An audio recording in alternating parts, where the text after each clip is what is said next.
Bienvenidos a Puerto Cultura. Nos encontramos en Difusora Soriano 1210 AM, Poder de Radio, y hemos llegado como cada sábado para acompañarte, estés donde estés, con esta propuesta que venimos trabajando y planificando desde el programa anterior.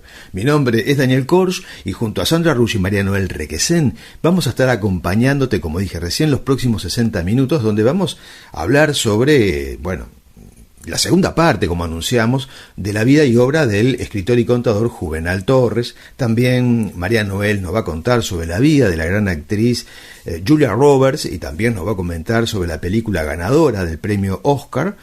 Y después, entre otros temas, vamos a analizar un cuento clásico, un cuento que se ha transformado en clásico, todos conocemos, sobre Edgar Allan Poe. Así que te invito a quedarte aquí los próximos 60 minutos y dejarte llevar por todos estos temas, porque estamos a punto de cruzar ese puente mágico que es Puerto Cultura.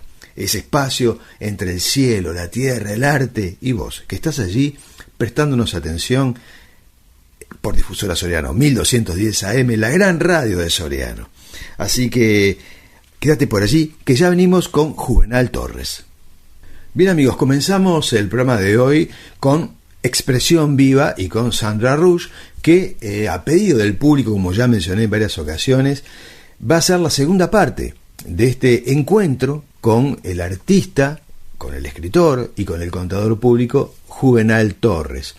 Gran poeta, un exquisito poeta podríamos decir, que además ha incursionado por distintos géneros poéticos, inclusive el haiku.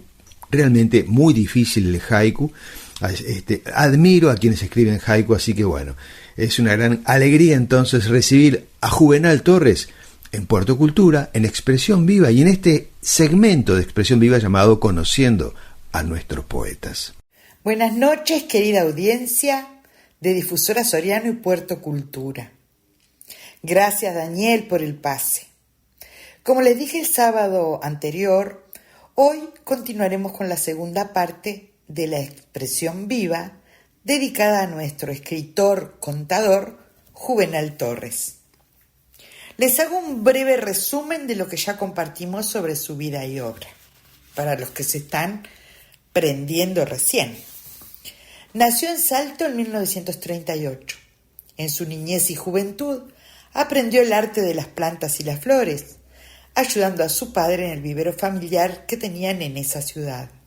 Se va a estudiar a la universidad, se recibe de contador público y en el año 1968 se radica en Mercedes, donde se casó y tuvo una hija. Su actividad como escritor comienza en el año 2005, cuando ingresa al taller literario Obra Abierta, coordinado por el profesor Daniel Quijano, en el que continúa hasta hoy.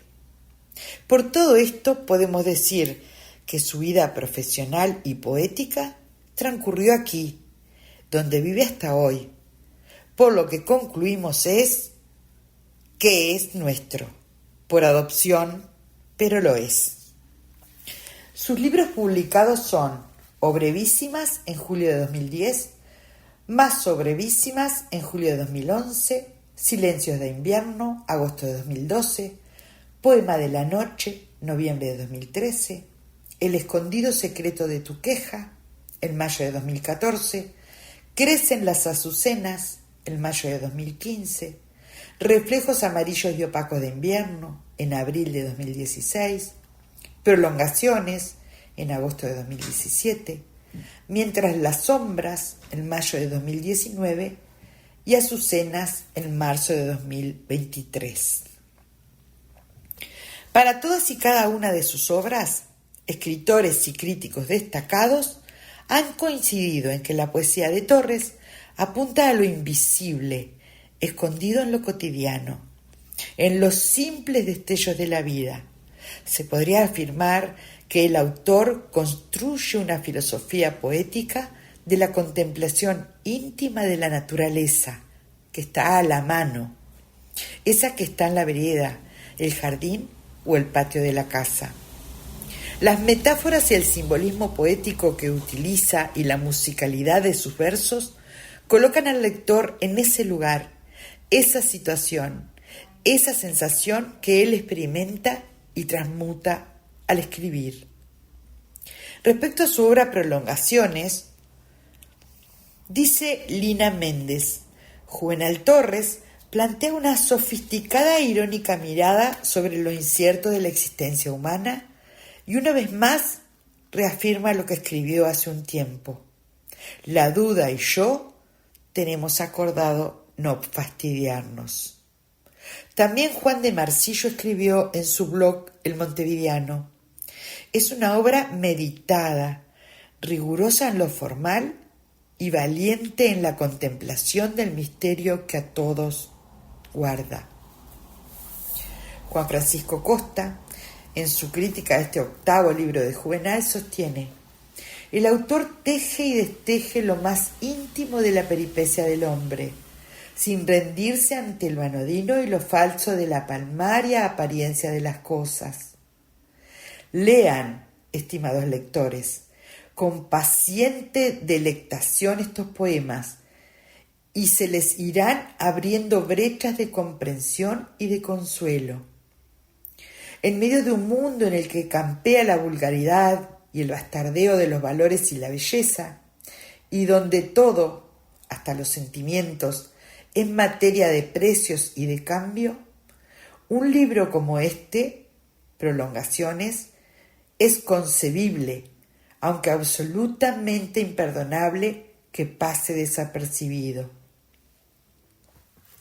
Elegí para compartir con ustedes su poesía No acaba mi poema todavía, que en realidad, como él mismo pone a continuación del título, es una confesión. Escribo cada día mi poema sin apuros, sereno. Me voy por los caminos del absurdo, me tardo entre sus ripios, me extravío, escucho sus arrullos, miro, huelo, me demoro en sus bordes florecidos, y me interno en ciudades que no existen y recorro sus calles y avenidas. Me entretiene ese cielo irresoluto que se nubla o se enciende. Me convocan la tarde que transcurre o se detiene, la rosa que me ignora o que me quiere la noche iluminada, la más negra, el invierno, el silencio, la lumbre que se apaga, los reflejos. Algunas que desearan penetrar los recintos del ocaso y el alba, sus luces y sus sombras, su semipiterna alianza. Otras tan pretenciosas que quisieran prolongar la mirada, ver las estrellas altas, escucharlas, asirlas, retozar en sus llamas, oír el llanto helado de sus rocas, palpar sus lágrimas, encontrar todo el nombre de las cosas. Vinieron de muy lejos, se quedaron conmigo, me mostraron de la verdad sus mitos, sus parábolas, sus liturgias, sus símbolos, sus estropeadas alas. Me hablaron de su gozo, su ventura, su dolor, su condena, para decirme el júbilo, el misterio, para hacerme entender mi propia pena. Me dieron sus sonidos, sus silencios me hicieron las preguntas sin respuesta, me entregaron su pan, su vino añejo, su genio, su demencia, su pasión, su admirable compañía, sus artes y sus tretas, sus transparentes linfas, sus pechos generosos, sus gambetas y sus sabrosas mentiras. Y así en su compañía, poco a poco, fue haciéndose el refugio donde vivo, donde transcurren soles, soplan vientos, se divierten las lunas, se atormentan los ríos, donde brillan el siempre y el nunca. El final es adiós, el sueño del hallazgo a la gloria mentida, a la totalidad siempre buscada, a la desmesurada, necesaria, vital expectativa. Por eso se demora, se prolonga, no acaba mi poema todavía. Dice Juan Marcillo que Juvenal Torres es, en literatura, un reservista, en una publicación del País Cultural. Y dice esto por su gran creación y publicaciones después de los 60. Juan Francisco Costa, sobre el libro Mientras las sombras, nos dice: la verdadera poesía es la que queda por decir después que todo parece haber sido dicho.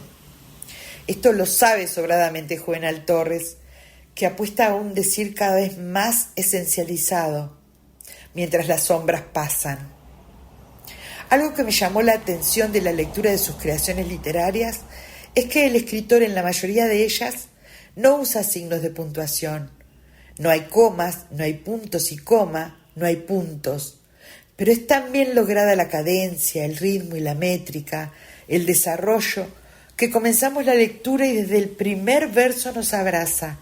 Nos fundimos en ellos, dejándonos llevar naturalmente por su recorrido hasta el final.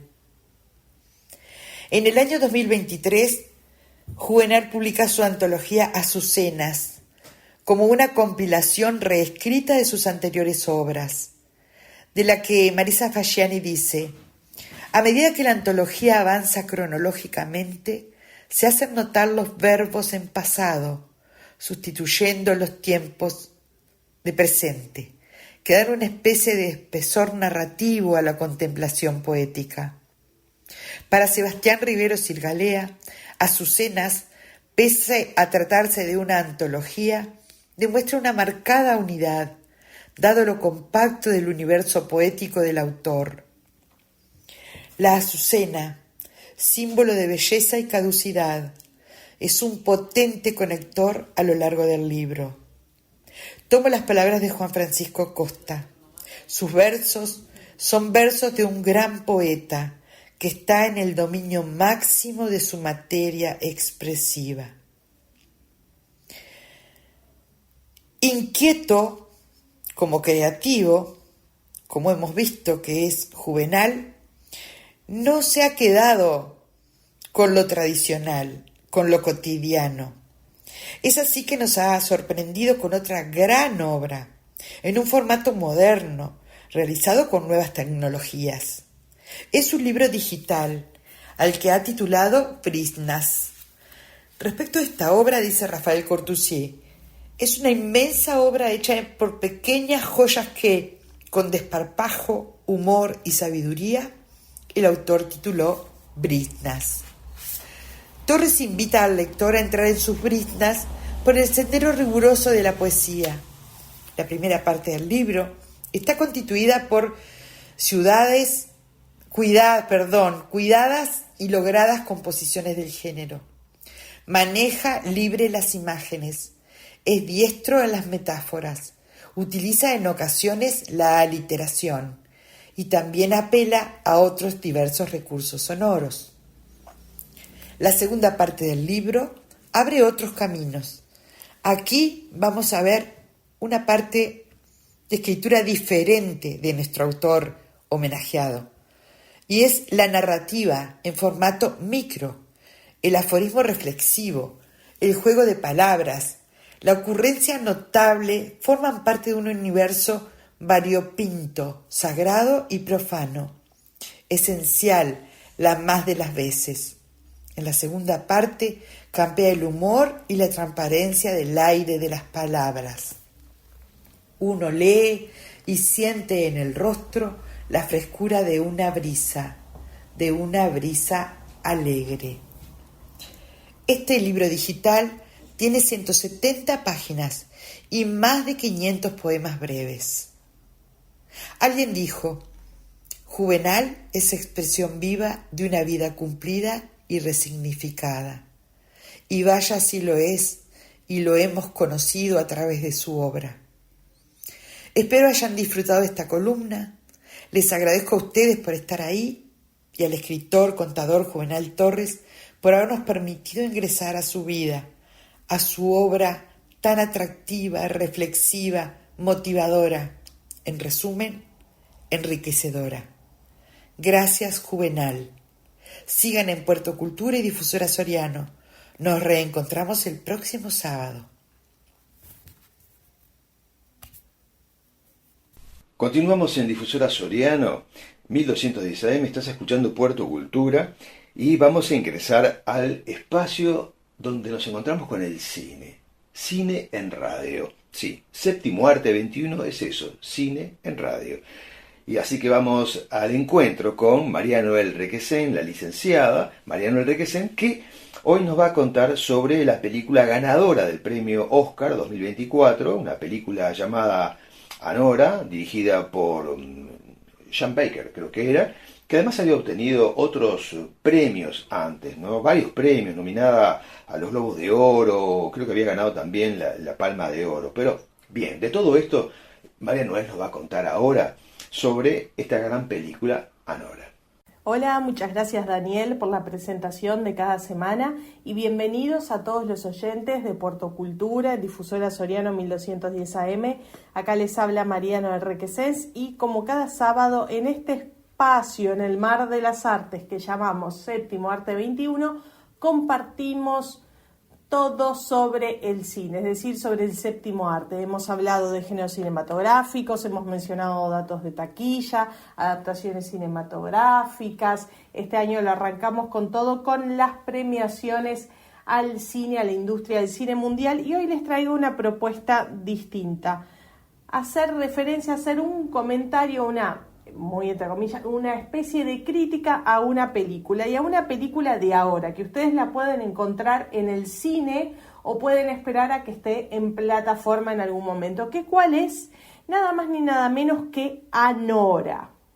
Anora es una película del año 2024 que se puede comparar, pero muy entre comillas comparar, con Pretty Woman, con Mujer Bonita. Pero ¿qué pasa? Anora es moderna, no es tan romántica como Mujer Bonita, o no es romántica, y es muy realista. ¿Y por qué traigo a Anora? Porque es la que se consagró como la gran ganadora de los últimos premios Oscar de este año, del 2025, llevándose 5 estatuillas, y escuchen cuáles fueron las estatuillas que se llevó. Nosotros ya repasamos los Oscar, pero ahora vamos a hablar de Anora. Los 5 Oscar que Anora se llevó este año son nada más ni nada menos que Mejor Película, Mejor Guión Original, Mejor Dirección y Mejor Oscar a la Actriz Protagónica. ¿Pero qué es Anora? Bueno, es un film de origen estadounidense independiente, es decir, que su producción es ajena a los grandes estudios cinematográficos, a las grandes productoras, y que por lo general este tipo de cine, es decir, el cine independiente, se realiza con un bajo presupuesto. Los datos de la película o la ficha técnica de Anora: el nombre, ya dijimos Anora, la fecha de estreno fue 2024, el director es Sean Baker, el guión es original también de Sean Baker, y es una producción de Crave Film y Film Nation Entertainment, no son grandes productoras. Los protagonistas son Mickey Madison como Anora o Annie Mikheeva, Mark Edelstein como Ivan Vanya Sakharov y Yura Borisov como Igor. El argumento de Anora es el siguiente. Annie, o Anora, es una joven trabajadora sexual de Brooklyn, en el estado de Nueva York, en la ciudad de Nueva York, que tiene la oportunidad de vivir una historia, de ser la protagonista de una historia al estilo Cenicienta, cuando en su trabajo conoce al joven Iván, hijo de un oligarca ruso, e impulsivamente contraen matrimonio. Sin embargo, este cuento de hadas que vive Annie o Anora se ve amenazado cuando los padres del joven en Rusia se enteran de la noticia del matrimonio e intentan anularlo. Como verán, es una trabajadora sexual que conoce a un joven millonario, exitoso, que es muy joven, tiene ahí ciertas similitudes con Pretty Woman. Pero vamos a ver algunos datos curiosos de la producción de esta película. La primera proyección, es decir, el estreno de Anora, fue en mayo del 2024 en el Festival de Cine de Cannes, en el que se llevó la Palma de Oro, es decir, el premio más importante en Cannes. Y su estreno finalmente en cines fue unos meses después, en octubre del 2024. Sean Baker, el director y también guión, junto con uno de los protagonistas, Karen Karagulian, perdón la pronunciación, ya han trabajado juntos en la primera película del director, allá por el año 2000, en Four Letter Words. Y es gracias a esta relación entre director y actor que Anora existe. ¿Por qué? Porque la esposa de Karagulian es una mujer ruso-americana que nació en Brooklyn, y esto fue el puntapié inicial para la creación de la película. Hay una escena fundamental en Anora, que es a la mitad de la película, en el que se desarrolla, en el que se cuenta un allanamiento de morada. Y esta escena es la que estructuró el guión de la película. Es decir, a partir de esta escena, el director, que también es el guionista, como ya dijimos, eligió lo que se contaría tanto antes como después de esta escena. En palabras del director, que lo explica mucho mejor, Sean Baker dijo: siempre supe que rodaría el allanamiento de morada y que estaría situado en mitad de la película, por lo que estructuré el guión a partir de ahí. Solo quedaba saber cómo llegar hasta ese punto y cómo solucionarlo. Anora, la película, contó con, ya dijimos que el cine independiente contó con un presupuesto de $6 millones, que es una cifra más que modesta para lo que son los estándares de la industria cinematográfica. Sean Baker, el director, eligió a la protagonista Mickey Madison luego de verla actuar en la película Once Upon a Time in Hollywood, y la contrató sin necesidad de realizar audición y escribió el guión pensando en ella. La preparación de Mickey Madison, de la protagonista de Annie y de Anora, para protagonizar la misma, incluyó aprender ruso, aprender y perfeccionar el acento de Brooklyn, en específico del barrio del que es originaria Anora, y también incluyó visitar distintos clubes de strippers y pasar horas entrenando para los distintos bailes que aparecen en escena. Ahora vamos a hablar de los puntos fuertes y débiles. Esto es una apreciación muy personal mía luego de haber visto la película. Los puntos fuertes de Anora es la excelente actuación de la protagonista, de Mickey Madison. Ella es magnética desde el inicio y genera empatía. Su personaje logra que empaticemos con ella y que queramos que le vaya bien. El elenco está muy bien seleccionado, no hay estrellas rutilantes, ya sabemos que es una película de bajo presupuesto, pero esto es una ventaja porque las estrellas muchas veces se llevan la atención de la historia. En el elenco quiero destacar a Mark Edelstein, que es el que personifica a Iván Vania Sájarov, el esposo, el novio de Annie, que para mí es uno de los más destacados de la película, y que me parece injusto que no haya sido nominado a los Oscar como mejor actor de reparto. Otro punto fuerte es la historia. Como dijimos al principio, puede parecer el argumento similar a Pretty Woman, pero con el correr de los minutos, el director Baker logra sacarle esa idea de cuento de hadas de Cenicienta y nos lleva a un mundo muy realista. Otro punto fuerte son los diálogos, el libreto, y sobre todo me quiero quedar con uno del principio de la película entre la protagonista y una compañera de trabajo, donde comentan situaciones con distintos clientes. Es un diálogo que parece que uno estuviera ahí viviéndolo con ellas. Y también otro punto fuerte, el último punto fuerte que yo le encontré, es que mantiene la atención hasta el final. Es decir, uno no sabe qué va a pasar en realidad, cómo va a terminar esta película, si es o no un cuento de hadas, hasta el final. Los puntos débiles, hay una gran cantidad de escenas sensuales. En la búsqueda, yo creo, de realismo para mostrar el mundo stripper, yo creo que el director utilizó demasiadas escenas de bailes subidos de tono y eróticos, y para mostrar la relación entre Annie e Iván, los protagonistas, también hay muchas escenas que, bueno, ya nos da para entender cómo era la relación entre ellos, pero me parece que ahí el director abusó un poquito de ellas. Y otro punto débil que encontré en Anora es que me hubiera gustado saber algo más de la historia de la protagonista y de Iván. Ahí hay dos líneas de argumento que me hubiera gustado que se exploraran. Anora es una película merecedora de un Oscar a Mejor Película. Bueno, para responderlo yo debería ver las otras nominadas, que en total son 10, así que me quedan 9 para ver. Y a priori, películas como por ejemplo Cónclave o El Brutalista parecen tener argumentos más robustos, más sólidos. Pero ahora puedo asegurarles que es una muy buena película y siempre se celebra que se premia el cine independiente.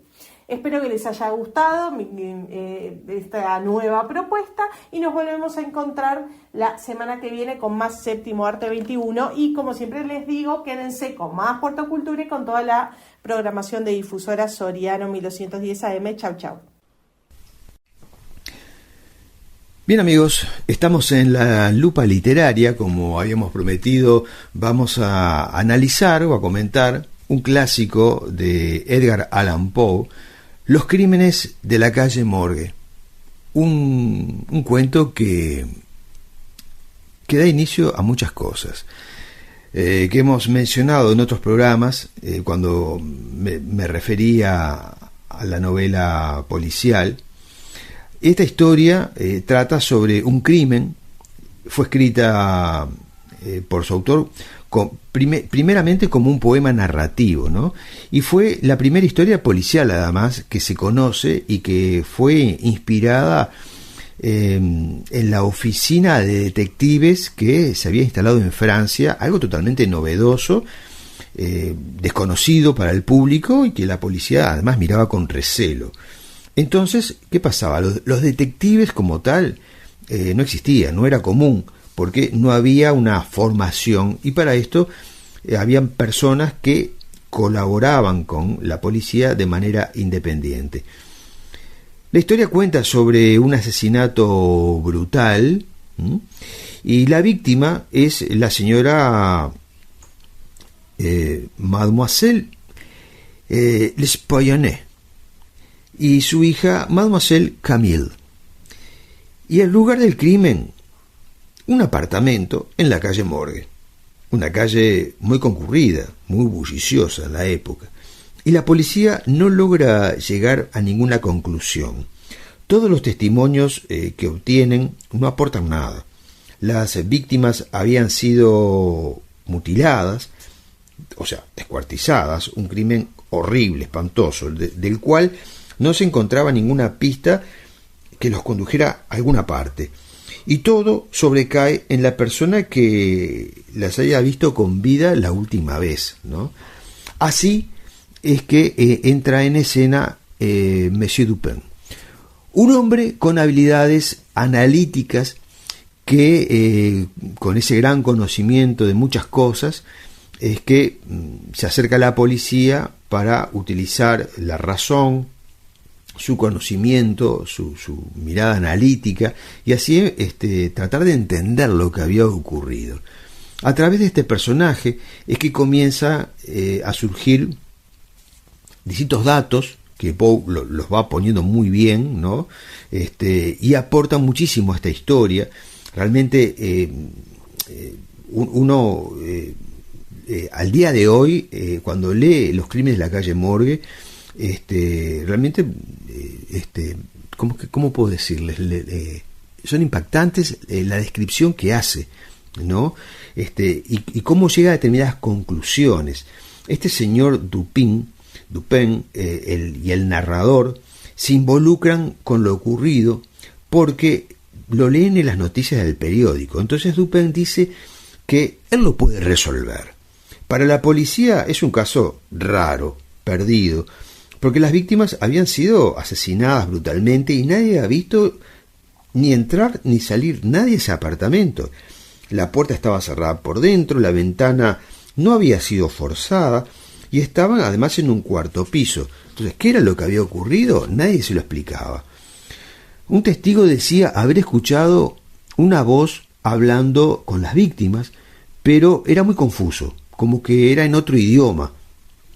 Un idioma extraño además, que podía ser, dice ruso, alemán, español, un idioma con acento desconocido.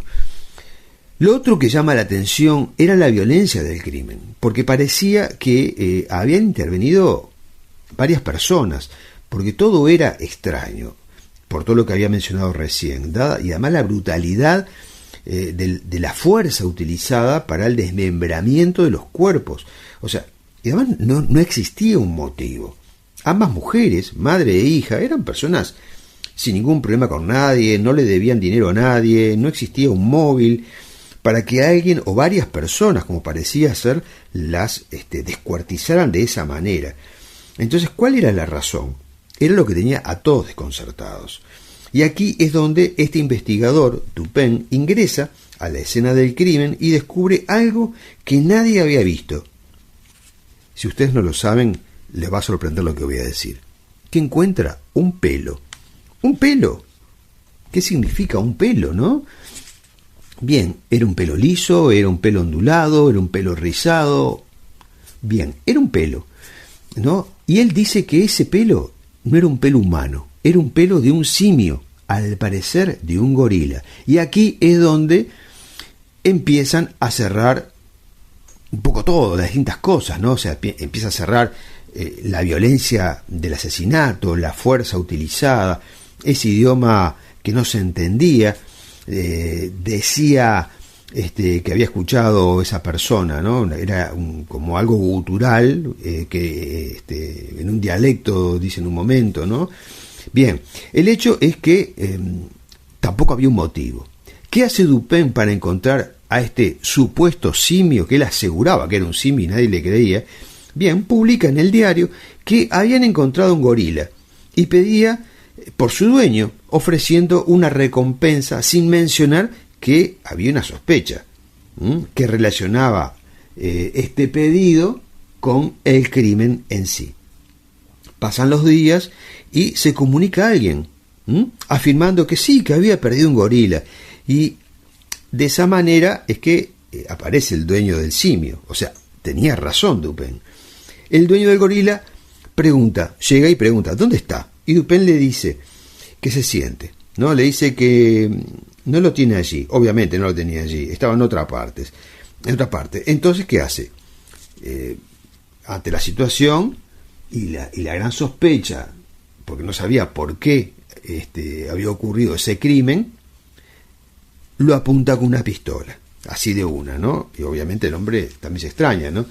Entonces le dice que diga la verdad, porque él había descubierto que ese gorila, su gorila, había asesinado a las dos personas en ese apartamento de la calle Morgue. Entonces, ¿qué sucede? El sospechoso confiesa el crimen y dice que él es un marino que tiene una mascota, que es obviamente el gorila, y que lo lleva a distintos circos para ganarse la vida también, ¿no? Un aporte económico más. Y que se había escapado con su navaja de afeitar, y que sí, que había trepado al cuarto piso y que había entrado al apartamento y había cometido el crimen. El dueño del gorila termina confesando el crimen y no lo había hecho antes porque estaba realmente asustado y no sabía cómo proceder, había quedado impactado. Conclusión: el señor que estaba al principio preso, el francés, el que los había visto a estas dos señoras con vida, el último que las había visto con vida, que estaba preso, queda liberado y el crimen queda resuelto, ¿sí? Ahí termina la historia. Entonces, ¿qué pasa? Está muy bien, sí, todo el tema de las pistas que va encontrando Dupin, un trabajo de investigación excelente, que aparte Edgar Allan Poe lo lleva con gran profundidad y nos genera el interés de seguir leyendo, ¿no? Como todos estos razonamientos que hace Dupin con las pistas que va encontrando van apuntando, sí, a que existía un gorila. Esto nos demuestra que todo escritor debe analizar toda la obra de antemano. ¿Y qué debemos considerar en este cuento? Bueno, toda la investigación, como dije recién, la utilización de cómo además los chismes de la gente, de todos los que estaban involucrados decían, y Poe juega con todo eso, ¿no? La escasa investigación de la propia policía y cómo interviene Dupin como alguien gran conocedor, como expliqué anteriormente, que es lo que origina, además en la realidad, la aparición de lo que con el tiempo se llamaron detectives, colaboradores de la policía, al comienzo de forma totalmente independiente, y después, bueno, la historia hizo que se formaran profesionalmente, ¿no? Pero vemos también cómo la justicia en aquel momento entiende lo sucedido, porque no debieron haber dejado libre al dueño del simio, porque el simio no razonaba, estaba asustado y con la navaja mató porque se asustó, quién sabe por qué. No era su intención matar a nadie, pero la responsabilidad era del dueño del simio, que queda liberado. Pero esto es un tema que a la distancia vemos cómo ha avanzado también nuestra sociedad, y en aquel momento el tema quedó resuelto de esa manera porque era como sucedían las cosas, ¿no? O por lo menos así lo plantea Edgar Allan Poe. Y cómo se resuelve por un pelo. O sea, no se explica bien cómo sabía Dupin que ese pelo era de simio. O sea, no hace una comparación porque había trabajado en un zoológico, qué sé yo, no dice esto es un pelo de simio por tal o cual cosa. No hay un fundamento allí. Ahí es un punto, para mí, es un punto débil de la historia. Pero bueno, es una gran historia, obviamente es un clásico, y salvo por esto, el resto es muy sólido, un tremendo cuento que aparte da inicio, como dije al comienzo, a todo lo que es la literatura policial. Espero que lo hayan disfrutado, espero que lo lean si no lo hicieron todavía, porque realmente es una historia tan bien escrita, con tanta calidad, que al día de hoy nos sigue llamando la atención. Nos encontramos el próximo sábado aquí en La Lupa Literaria. Continuamos en Puerto Cultura, y hoy sábado a la noche vamos a conocer la biografía, la vida y la obra de una actriz de Hollywood en este segmento llamado Biografías del Cine. Así que de la mano de María Noel Requesén vamos a conocer hoy algo más sobre Julia Roberts, una actriz que creo que todos conocemos, protagonista de grandes películas, películas emblemáticas, ¿no? Solo por nombrar una. Ya sé, ustedes pensaron en la misma, Mujer Bonita, pero hay muchísimas, y tiene una última película muy, muy interesante, Apocalipsis, pero una película que deja mucho que pensar, o que nos adelanta cosas. Así que con ustedes y con nosotros, María Noel y Julia Roberts, en Puerto Cultura. Hoy, en Biografías, en el ciclo en el que repasamos la vida y carrera de las grandes actrices de hoy y de siempre de Hollywood, me voy a dar un gusto personal, porque vamos a hablar de una de mis actrices favoritas, una gran estrella que todos conocen y todos quieren. Me refiero a la carismática Julia Roberts. Julia Fiona Roberts nació el 28 de octubre de 1967 en Esmirna, en el estado de Georgia, en Estados Unidos, como la hija menor de Walter Grady Roberts y Betty Lou Bredemus. Sus dos hermanos mayores también son actores, Eric Roberts y Lisa Roberts. Julia realizó todos sus estudios primarios y secundarios en varias instituciones de Esmirna, hasta que se trasladó a Nueva York con su hermana para probar suerte en la industria del entretenimiento. En 1987, Julia consigue su primer trabajo en una película llamada Firehouse, o Parque de Bomberos en español. Su papel era tan pero tan pequeño que su nombre no aparece en los créditos finales del film. Luego de algún tiempo de no tener actividad y de conseguir papeles en proyectos con muy poca repercusión, en 1988 le llega la oportunidad de protagonizar Mystic Pizza, una película de drama y romance que se convirtió en un clásico de la década y también para toda una generación. Esta película puso a Julia en el radar de las grandes productoras de Hollywood. Gracias a la repercusión del film y de la buena actuación y el carisma de Julia, un año después, en 1989, le llega su gran oportunidad con la película Magnolias de Acero, donde comparte elenco con Sally Fields y Shirley MacLaine. Por esta película, Julia Roberts ganó el Globo de Oro como mejor actriz de reparto en drama y recibió una nominación al Oscar en la misma categoría. Un año después, le llegaría uno de los papeles de su vida, por el que sería eternamente recordada, un clásico de las comedias románticas de Hollywood de todos los tiempos. Me refiero a Pretty Woman, Mujer Bonita, junto a Richard Gere. Este film recaudó más de 460 millones de dólares en taquilla en el mundo entero y convirtió a Julia en mucho más que una actriz. La llevó al estrellato mundial y la consagraría como la reina eterna de las comedias románticas. Además, este rol protagónico en Pretty Woman le valió su segundo Globo de Oro, esta vez como mejor actriz protagónica en comedia, y otra nominación al Oscar también en la misma categoría, actriz protagónica. Entre 1990 y 1997, Julia se aleja un poco del romance y protagoniza thrillers con buena repercusión como Durmiendo con el enemigo y El informe Pelícano. Ambos fueron bien recibidos por el público, pero no repitieron el éxito de Pretty Woman. Luego de una etapa sin grandes proyectos, Julia vuelve al género cinematográfico que la convirtió en lo que es hoy, en la comedia romántica. Vuelve de la mano del director P.J. Hogan en la película La boda de mi mejor amigo. Si los años anteriores fueron de resultados regulares en la carrera de Julia, la próxima etapa traería solo éxitos. En 1998 protagoniza el drama Quédate a mi lado junto a Susan Sarandon y Ed Harris, en el que Julia incursiona en la producción ejecutiva.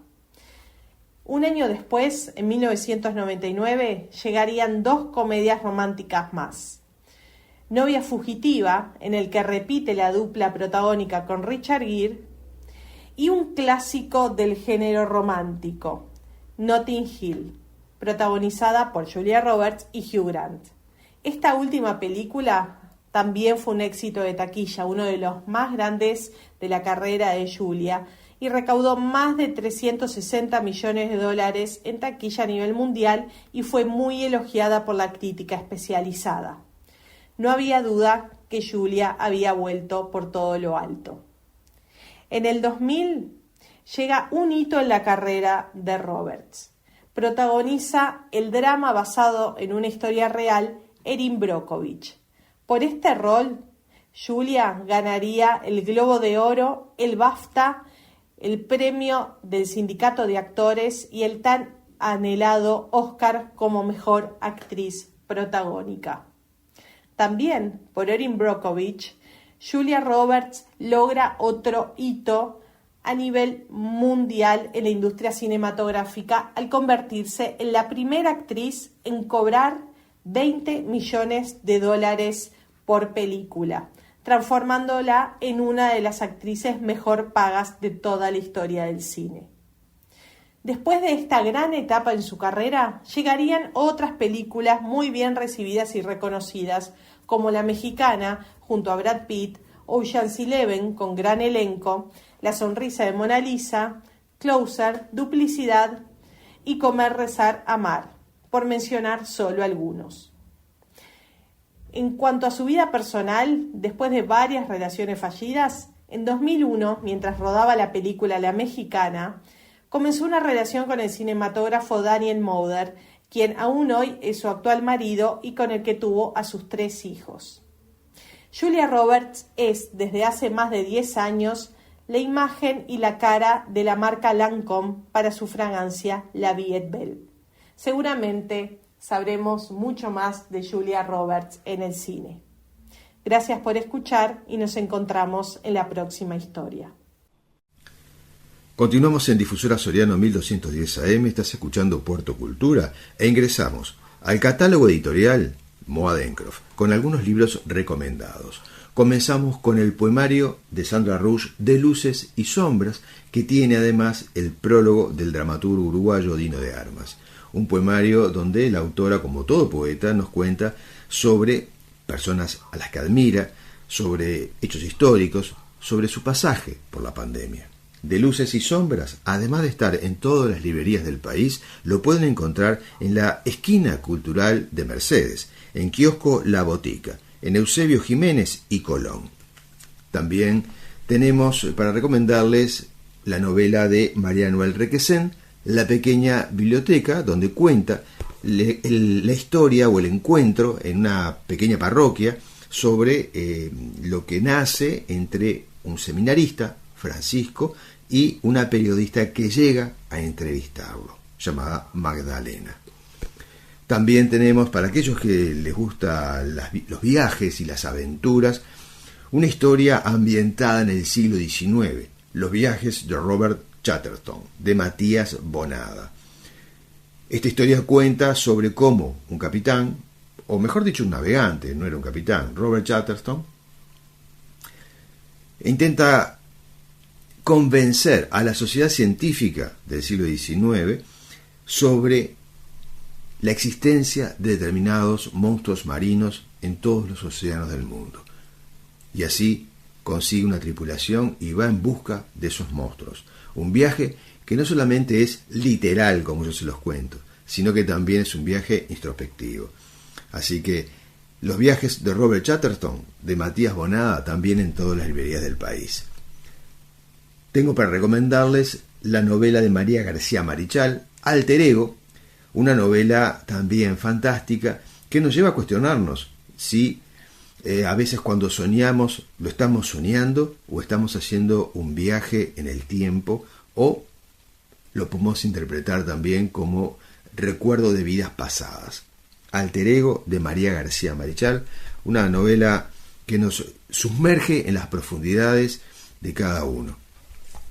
También les recomiendo una novela, es un libro de cuentos que está para ser ahora presentado en la cafetería de la librería Pocho, en 8 de octubre, y Luis Alberto de Herrera en Montevideo, Un ángel me salvó de tifus, de Ricardo Meroff, donde nos cuenta distintas historias desde 1800 hasta la actualidad, cuyo protagonista vivió muchísimos años y logró estar en el momento justo, como dicen, cuando se desarrollaban sucesos que son conocidos por todos aquí en nuestro país. Y por último, les recomiendo también, para aquellos que les interesa todo lo simbólico, un libro, un ensayo llamado El cielo del templo masónico, la simbología oculta, que cuenta sobre el cielo del templo masónico, o sea, qué simbolismo hay en todos los templos y cuál es la conexión filosófica que se realiza con ese cielo, que tiene representaciones, que en el libro se cuenta cuáles son, y cómo conectamos con ese mundo espiritual a través de el entendimiento o la interpretación de los símbolos. Pero va mucho más allá del templo masónico, porque también nos cuenta sobre cómo nosotros podemos entender, de acuerdo al conocimiento de cada uno, todos los símbolos que nos rodean. Bien, amigos, hasta aquí las recomendaciones de hoy. Nos encontramos el próximo sábado aquí en Puerto Cultura. Continuamos en la noche de sábado escuchando Puerto Cultura, y en este momento entramos a este espacio que hemos llamado Reflexión. Hemos traído, como el sábado pasado, una frase diferente que nos va a llevar por caminos, creo que poco comunes. La frase dice así: el futuro mostrará los resultados y juzgará a cada uno de acuerdo a sus logros.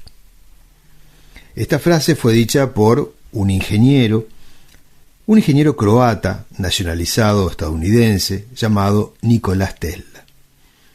Podríamos ir por otros caminos interpretativos, pero vamos a seguir uno en particular. Nicolás Tesla fue un hombre muy inteligente, pero también muy humanitario, como pocos en nuestra historia. Así que los invito a que lean su biografía para que descubran todo esto que les estoy contando.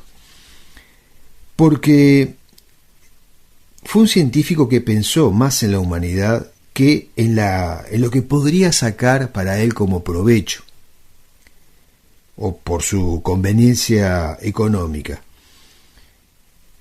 Por eso tuvo los problemas que tuvo. ¿Por qué dijo Tesla esta frase? Que hemos sacado de contexto, pero de todas maneras refleja su filosofía, su forma de vida. Él tuvo un gran contrincante que solo pretendía hacer dinero, y fue lo que hizo con todo lo que negoció. No lo juzgo, no lo juzgamos, porque cada uno también tiene su manera de ver las cosas, ¿no? Pero de esa manera procedió, y muchas veces utilizando recursos muy bajos, y me refiero a Thomas Alva Edison, que fue más que nada un gran comerciante de la ciencia, que intentó difamar a Tesla tanto como pudo. Tesla fue quien sentó las bases de la corriente alterna y la posibilidad de transferir la corriente eléctrica de manera inalámbrica, pero además tiene una gran cantidad de inventos, ¿no? Como el radar, los rayos X, el control remoto, entre otros proyectos que dejó para que el futuro lo desarrollara. Pero la posibilidad de generar energía productiva desde la ionosfera lo llevó a pretender que la población, para él, tenía que tener la iluminación gratis. O sea, él sentía que si nos beneficiáramos de la naturaleza, no debíamos pagarlo. Si era la propia naturaleza que nos estaba dando ese beneficio, ¿por qué pagarlo? Porque además es ilimitado, tal como él lo había planteado. ¿Dónde vamos con esto? A que muchas veces hacemos lo que hacemos porque solo esperamos algo a cambio. Y si lo que esperamos es solo una retribución económica o una posición social que nos sirva para escalar en el lugar donde estamos, para solamente a veces tener poder o un protagonismo, entonces creo que estamos equivocados. Pero así lo veo yo. Y yo no tengo la verdad. Es una forma de verlo. Pero mucha gente así lo ve. Nicolás Tesla puso su conocimiento al servicio de la humanidad, como les dije, y por eso tuvo muchos problemas. Y este gran contrincante que fue Thomas Alva Edison, que él lo que vio fue un gran negocio como lo conocemos hoy. Si Tesla tenía éxito iluminando al mundo de forma gratuita, la industria eléctrica no hubiera sido jamás rentable y se iba a perder un negocio fantástico. ¿Se imaginan tener la luz gratis? Por ejemplo, si nosotros tuviéramos que pagar para ir a la playa, bueno, no todos nos podemos beneficiar de todo lo que nos da la playa, de una caminata, de tomar sol, de pescar, de bañarnos, de esparcirnos, de jugar un partido de voleibol o lo que fuera, ¿no? Pero afortunadamente tenemos la playa gratis, ¿no? Hay como tantas otras cosas. Pero lo que planteaba Tesla desde la energía, desde la ionosfera, hubiera sido sin duda un gran beneficio para todos. Ahora bien, todos hacemos algo para algo, y lo que debemos considerar es que parte de ese algo se puede dar al otro para que ese otro haga lo mismo. Y así todos, de algún modo, lo que vamos a hacer es sentirnos verdaderamente orgullosos de nuestros logros, porque, justamente es como dice la frase de Tesla, que este es el punto de reflexión. El futuro mostrará los resultados y juzgará a cada uno de acuerdo a sus logros. Claro que no les digo esto porque entienda que todo tiene que ser gratis, porque todos invertimos tiempo, recursos, estudio, capacitación, ¿verdad? Dones, para lo que sea, para lograr algo en la vida, pero tenemos el deber moral de ver a nuestro alrededor y saber que compartir con el otro un poco de lo que hacemos no nos va a hacer daño, ¿sí? Pero realmente la mayoría de la gente es profundamente egoísta y salvajemente materialista, les diría. No les hablo de dinero solamente, les hablo de oportunidades, les hablo de apoyo, de espacios, de consejos. ¿Cuántas veces no avanzamos porque desconocemos cómo funciona algo y las personas que saben o la persona que sabe tiene la solución porque ya ha pasado por eso y no nos da esa solución porque espera que como él pasó un camino escabroso y le costó mucho llegar a donde llegó, que el que viene atrás haga lo mismo. Y si no llega, es así, ¿no? Pero no es así realmente. Por eso me refiero más que un apoyo financiero, a veces está ese apoyo moral, ¿no? Esa mano que todos tenemos que dar. Porque no es que le estamos solucionando la vida, a veces sí, pero si sabemos cómo hacerlo, ¿por qué no hacerlo? Porque somos egoístas, ¿no? Pero es como dice la frase de Tesla: el futuro mostrará los resultados y juzgará a cada uno de acuerdo a sus logros. Yo creo que es un proceso de nuestra conciencia que asocia varias cosas cuyo objetivo debemos enfocar, que debemos aprender a enfocar, porque en sí esto obedece a un conflicto interno de cada uno entre lo material y lo espiritual, que parece muy fácil, pero muy difícil de aplicar. Así que esa es la reflexión de hoy en Puerto Cultura. Hemos llegado al cierre del programa de hoy y zarpamos de Puerto Cultura para encontrar otro material, nuevo material para el sábado que viene y así poder disfrutar junto a ustedes como lo hicimos hoy, que volvimos a retomar la segunda parte de este encuentro que Sandra Rush hizo con el escritor y contador público Juvenal Torres. También disfrutamos junto a María Noel de este encuentro con Julia Roberts y de analizar un clásico de la literatura como Los crímenes de la calle Morgue. Así que te esperamos el próximo sábado en Puerto Cultura, pero no te vayas porque Difusora Soriano continúa con una gran programación para todo el fin de semana. Así que adiós, que estén bien. Chau, chau.